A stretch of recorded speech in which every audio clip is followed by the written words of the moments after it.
રક્ષકો જ ગુજરાતને લાંછન લગાવવાનું કામ કરી રહ્યા છે। ગાંધીના ગુજરાતમાં સિંઘમ જ દારૂના વેપલામાં સામેલ છે। આણંદના પેટલાદમાં પોલીસ કોન્સ્ટેબલના ઘરેથી દારૂ મળી આવ્યો।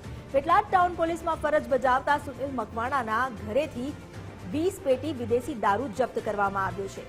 વિદેશી દારૂના જથ્થા સાથે પોલીસ કોન્સ્ટેબલ સકંજામાં આવ્યો।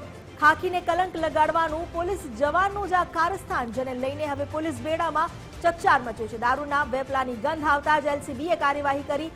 દારૂના જથ્થા સાથે પોલીસ જવાનની અટકાયત કરાતા ખળભળાટ મચી ગયો।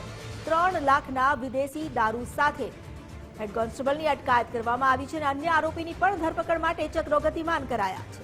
ખાખીની આડમાં રાજ્યમાં આવા કેટલા દારૂના વેપલા ચાલી રહ્યા છે એ સવાલ છે। સવાલ એ પણ છે, શું ગુજરાત પોલીસ આવી દારૂની હાટડીઓ બંધ કરાવશે?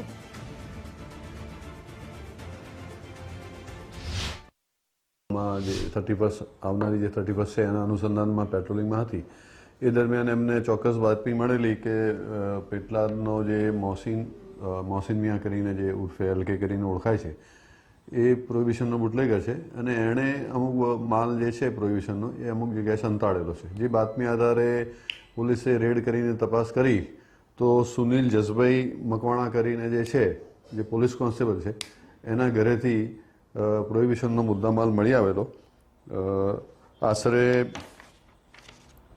240 નંગ પ્રોહિબિશનની બોટલો મળી આવેલી, જેની કિંમત 3,63,360 જેટલી થાય છે।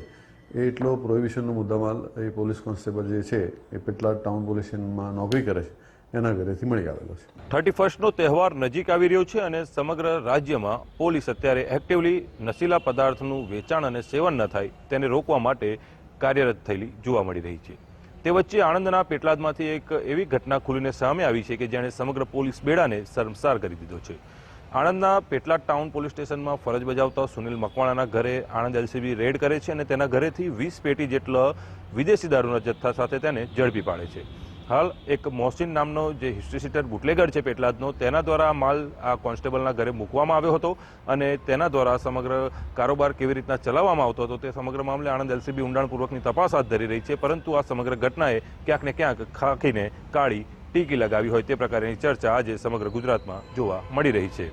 જસદીપ ગઢવી, ગુજરાત ફર્સ્ટ, આણંદ।